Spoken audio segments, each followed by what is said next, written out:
Bonjour à tous et à toutes, je m'appelle Élise et je suis étudiante en français et littérature française à l'université de Kyongpook. Et aujourd'hui, donc, c'est moi qui vais vous présenter l'université de Kyongpook et aussi vous faire part des informations concernant donc l'admission, les inscriptions, etc. Pour commencer, je vais vous présenter la ville dans laquelle se trouve l'université. Donc, pour ceux et celles qui le savent déjà, donc l'université de Kyongpook se trouve à Daegu. Et donc Daegu, après Séoul, Busan, Daegu est la troisième plus grande ville de Corée, donc avec environ 2,5 millions d'habitants. On a des gares, il y a les voitures, les aéroports, donc la ville elle est très bien équipée en ce qui concerne donc tout ce qui est moyens de transport, comme je viens de vous le citer. La ville de Daegu, elle joue ainsi un rôle central dans l'économie du nord de la province de Gyeongsang. Munie de transports et d'infrastructures culturelles et d'installations médicales ultramodernes. Et c'est pas une ville exposée aux catastrophes naturelles. Donc tout ce qui va être typhon, inondation, ou chute de neige et sécheresse, il y en a pas. Daegu est une ville où il fait vraiment bon vivre. Ensuite, donc, la ville de Daegu, elle se situe en fait entre Séoul et Busan.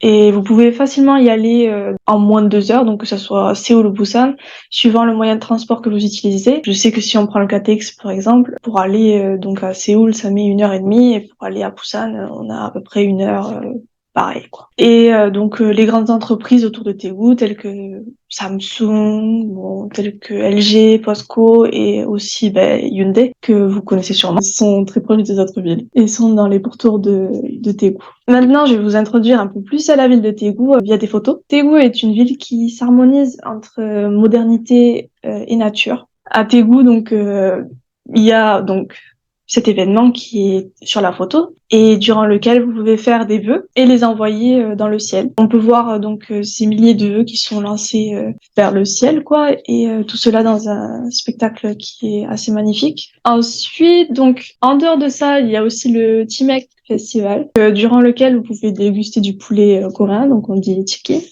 et tout en buvant de la bière coréenne. Donc, bon, la bière en coréen qui se dit mekju, d'où le nom de Chimek, donc chicken mekju. On a aussi le Colorful Festival, donc qui lui, il est plus traditionnel et qui va se porter sur des danses, du chant, etc. Donc ceux qui préfèrent le côté historique et le côté traditionnel de la Corée, je pense que ce serait mieux pour vous. Et en dehors de ça, il y a plein d'autres activités à faire, plein d'autres festivals, etc. Mais ça sera à vous de le découvrir. Bien, bon, maintenant qu'on a fait un peu le tour sur la ville de Daegu et les petites activités qu'on peut faire aux alentours, il est temps de parler de l'université parce que c'est pour ça qu'on est là. Promue au rang d'université nationale en 1946, l'université de Kyongpook, avec plus de 250 000 diplômés, elle reste la meilleure université publique, enfin nationale on peut dire aussi, de Corée du Sud. Chaque semestre, on a environ donc 100 étudiants français qui viennent s'instruire à l'université de Kyongpook et notamment via les échanges d'étudiants. Donc vous serez pas dépaysés si vous venez et que vous vous sentez un peu seul. Il y aura toujours des Français pour vous soutenir et faire la fête avec vous. Ensuite, l'université, il faut savoir que l'université elle se compose en 4 campus et la plupart des départements se trouvent sur la ville de Daegu. Et tout ce qui va concerner donc l'élevage, le tourisme et l'automobile, ça va se trouver sur le campus de Sangju, donc qui est un peu plus au nord de Daegu. Et les deux campus restants donc tournent autour du médical. Par exemple, l'hôpital de Gyeongbuk qui est à Chilgo, donc qui est une ville adjacente à Daegu, et donc un autre hôpital. Donc ceux qui sont plus tournés vers la médecine, ça sera plus dans ces campus-là, le campus médical. Au niveau de la localisation, donc le campus de Daegu, en fait, il a de grands avantages parce que ce soit l'aéroport international, les gares, le centre-ville ou bien les gares routières, en fait, tout est à peu près à 15 minutes. Donc, vous avez vraiment tout qui est à côté, quoi. Maintenant, ce que vous avez devant vous, c'est une vue générale du campus de Daegu. Étant en plein centre de la ville, aller faire du shopping, aller à l'hôpital ou aller juste au marché, quoi. C'est tout simple. Donc voilà, un gros avantage pour le campus de Daegu.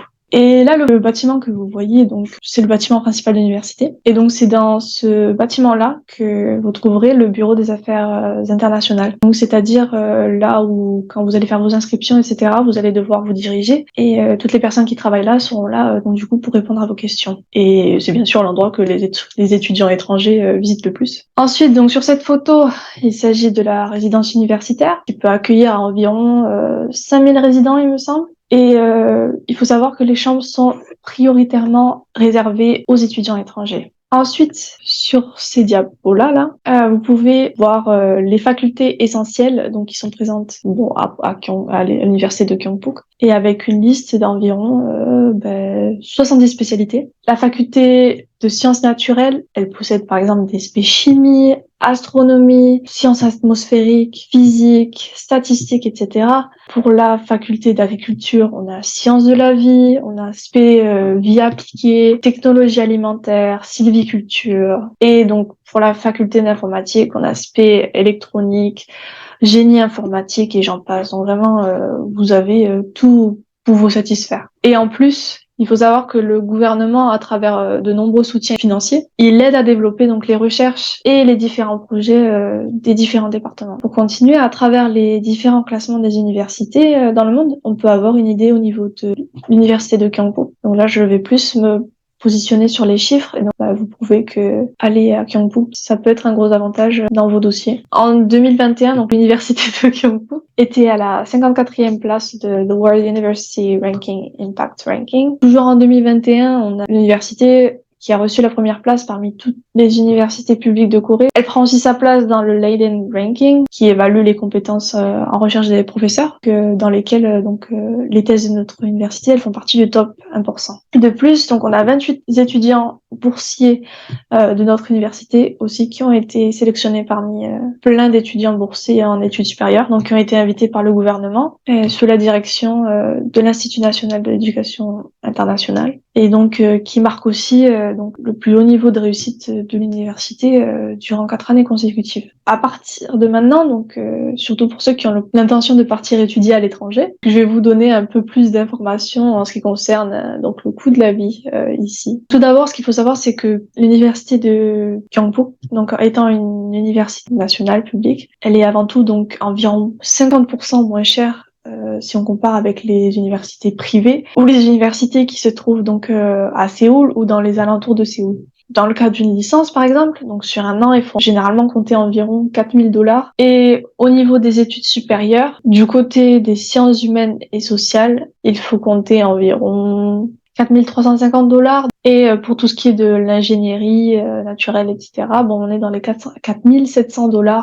Si on compare donc avec le coût de la vie dans la capitale, Daegu, c'est nettement moins cher. Donc, si vous voulez plus d'infos à ce sujet, vous pouvez aller vous renseigner sur un site qui se nomme Expatistan et sur lequel vous pouvez comparer du coup le coût de la vie entre différents pays ou bien différentes villes. Et ensuite, donc, si on compare avec Séoul, le prix de la consommation, de la vie, etc. en général, c'est 34% moins cher donc à Daegu. Sans oublier que les dépenses pour le logement, donc ça représente une part quand même importante du budget quand on étudie à l'étranger. C'est pas quelque chose qui est négligeable de base. Donc si vous cherchez à vous loger en dehors de la résidence universitaire, donc de l'ARU, il vous faudra entre 350 et 500 € pour un mois, alors que le montant, lui, il variera entre 200 et 350 € sur Tegu. Donc on a une différence de 200 € par mois, 2400 € environ par an et environ 9600 € sur 4 ans. Ensuite, donc on va jeter un coup d'œil sur tout ce qui touche aux frais de scolarité. Il faut savoir qu'à l'université de Gyeongbuk, donc il y a différentes bourses qui sont proposées aux étudiants étrangers. Tout d'abord, on va parler de celles qui sont proposées dans le cadre d'une licence. Le jour de votre inscription, si vous avez un TOPIK niveau 3, vos frais de scolarité ils seront réduits d'environ 20%. Pour ceux qui sont niveau 4, ce sera environ 40%. Ceux qui ont le niveau 5, environ 80%. Et ceux qui ont le niveau 6, vous payez rien du tout pour le premier semestre. Après votre admission, du coup, à la fin de chaque semestre, vous pouvez aussi recevoir une bourse en fonction de vos résultats. Donc, le top 7%, ils recevront une réduction d'environ 80% pour les frais de scolarité du prochain semestre. Et quant à ceux qui font partie du top 37%, ils recevront seulement 20%. Mais bon, c'est déjà pas mal. Ensuite, en plus de ça, après l'admission toujours, pour encourager les étudiants à obtenir un meilleur niveau en langue coréenne, ou alors à avoir le TOPIK pour ceux qui n'en avaient pas au moment de l'inscription, eh bien, si vous atteignez un niveau supérieur, donc c'est-à-dire atteindre le niveau TOPIK 4, après avoir intégré l'université, vous recevrez environ 500 € de la part du Bureau des Affaires étrangères. De plus, pour les freshmen, donc les étudiants qui arrivent et qui font leur première année dans l'université, donc qui se sentiront un peu perdus, la résidence universitaire, elle leur est prioritairement réservée. Et en plus, eh bien, le premier semestre en résidence, il est offert aussi. Maintenant, je vais vous parler des bourses concernant les étudiants étrangers, donc qui sont en master ou en doctorat, donc en études sup.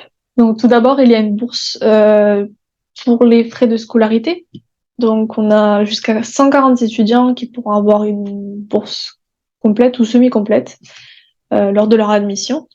Et donc c'est le département qui décidera de qui recevra le montant après avoir examiné en fait les compétences linguistiques et aussi les compétences en recherche. Après cela, donc les étudiants ayant une note de 3.0, comme vous avez pour les notes à l'université, ou plus, donc chaque semestre dans leur matière, etc. Ils pourront être sélectionnés en vue de recevoir donc cette bourse complète ou semi-complète. En dehors de ça, donc vous pouvez aussi recevoir des bourses telles que la bourse Samsung Dream, la bourse d'assistant d'enseignement et la bourse d'assistant en recherche. Donc ça fait pas mal, sachant qu'il y a aussi la bourse au mérite du coup, que ça soit pour les premières années ou même ceux qui sont en études supérieures. Tout est compris quoi. Il existe aussi un programme de jumelage donc qui aide les étudiants qui commencent leur première année scolaire donc en les mettant avec des étudiants plus âgés qui vous aideront peut-être à vivre un peu mieux votre première année. Il existe également un programme de séminaire de thèse donc pour ceux qui doivent rédiger une thèse surtout en anglais. Ensuite donc l'école elle organise également des cours de coréen gratuits pour les étudiants étrangers qui ont des difficultés en coréen. De plus, si vous entrez à l'Université nationale de Gyeongbuk, vous pouvez participer aussi à divers programmes pour étudiants étrangers. Tout d'abord, il y a les visites culturelles menées par l'école et on a aussi des programmes d'expérience à la vie coréenne menés par diverses institutions et organisations. L'école, elle organise aussi des séminaires donc du coup pour les étudiants qui se préparent à obtenir un emploi et ou organise aussi des cours pour aider les étudiants à faire leur CV. Donc des éléments à garder en esprit lors des entretiens. Ensuite, la cérémonie de remise des diplômes, c'est un événement aussi inoubliable pour vous. On a la remise des diplômes du coup avec les Coréens et les étudiants étrangers mélangés. Et ensuite, on a une fête aussi qui est distincte pour les étudiants, seulement les étudiants étrangers. On célèbre du coup ensemble la remise des diplômes, on partage nos réflexions sur les études à l'étranger, on peut créer ainsi des souvenirs qui seront précieux, que vous garderez toute votre vie du coup. Ensuite, cette fois-ci, donc maintenant, je vais me pencher sur tout ce qui va être toutes les différentes installations de l'école. Et en premier, je vais commencer du coup par la bibliothèque de l'école. La bibliothèque de Gyeongbuk, c'est, on va dire, l'une des fiertés de l'Université nationale de Gyeongbuk, et on l'entend souvent. Donc, il faut savoir que c'est une des plus grandes bibliothèques du pays, et donc elle offre un environnement d'apprentissage agréable, donc aux étudiants, grâce à une rénovation interne qui a eu lieu en 2019. En outre, elle est populaire auprès des étudiants parce qu'il existe un endroit où ils peuvent regarder des informations, ils peuvent, grâce au numérique aussi, et à travers des supports vidéo, audio, etc., des DVD, vous pouvez vous informer facilement. Bon, faut savoir qu'il y a aussi de nombreux restaurants pour les étudiants. Donc, si vous avez besoin de manger sur place et que vous ne pouvez pas rentrer chez vous, voilà, vous avez sur place du coup quelques restaurants. En plus, donc, il existe diverses installations sportives et d'apprentissage. Donc, je sais qu'il y a une salle de muscu, du coup, par exemple, qui est sur le terrain de foot, etc., etc. Ensuite, je vais parler spécialement de la langue coréenne. Vous pouvez donc apprendre le coréen facilement et dans les détails avec des cours qui sont faits dans l'Institut de langue de l'Université de Gyeongbuk, donc qui se trouve aussi sur le campus. Le niveau 1 et le niveau 2 de l'Institut de langue, ça va être vraiment le basique. C'est-à-dire, on va apprendre le Hangul, on va donc les voyelles, comment on prononce, etc., les consonnes. Donc, si vous comparez au niveau du topic, on va dire que c'est le topic le topic 1, niveau 1, 2. Donc, ça reste vraiment le basique du basique. Pour le niveau 3, 4, c'est des niveaux, donc, du coup, qui vont être classés plus intermédiaires. Et ça va se concentrer, du coup, sur tout ce qui va être, sujet, il me semble que c'était, sur la famille, du social, mais aussi de l'historique. Et ça vise vraiment à améliorer les compétences du coup de communication.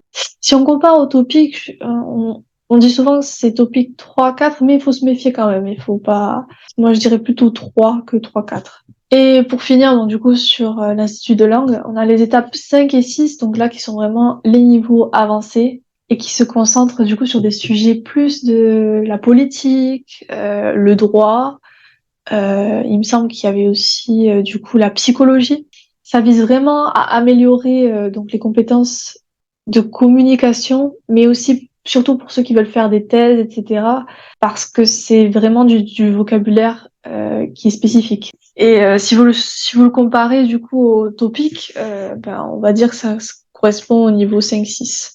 Voilà. Dans le cours de la langue coréenne, donc du coup on apprend la langue coréenne bien sûr, mais pas seulement. C'est-à-dire que on a aussi des moments où on va partir faire des activités à l'extérieur.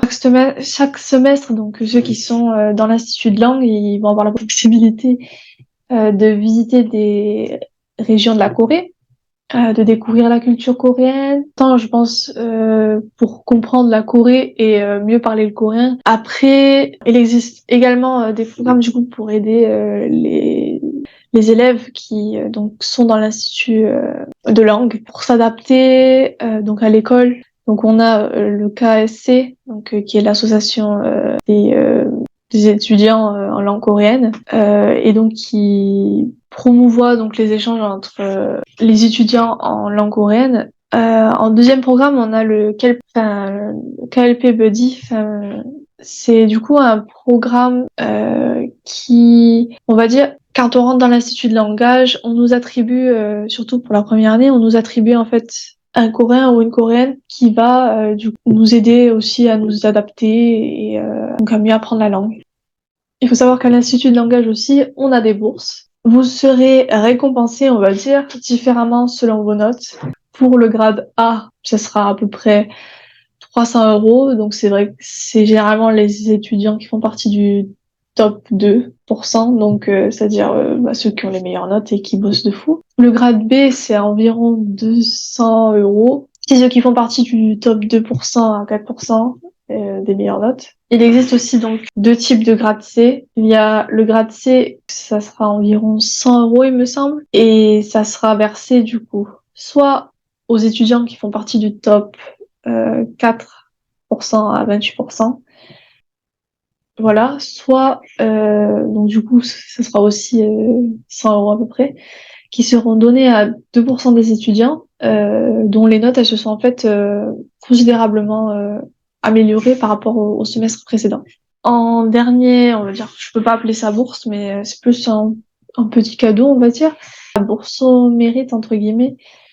Et donc c'est une personne qui va être sélectionnée dans chaque classe et chaque semestre. Et donc elle recevra un certificat et un cadeau pour montrer qu'il a été l'élève modèle en fait de la classe. Ensuite, on a du coup les périodes d'inscription au cours de coréen, donc sont les suivantes, ce sera affiché du coup sur l'écran. Donc jusqu'à présent, j'ai brièvement du coup présenté l'Université nationale de Gyeongbuk. Si vous avez des questions, il faut pas hésiter, vous pouvez obtenir des informations via le site web et les réseaux. Donc, vous avez tout qui s'affichera. Si vous cherchez sur Internet KNU University, vous aurez tous les renseignements en anglais aussi. Donc, comme j'ai dit plus tôt, vous pouvez également contacter les personnes qui sont en charge de chaque programme pour plus d'informations euh, par email ou alors par téléphone. Voilà. Merci à tous.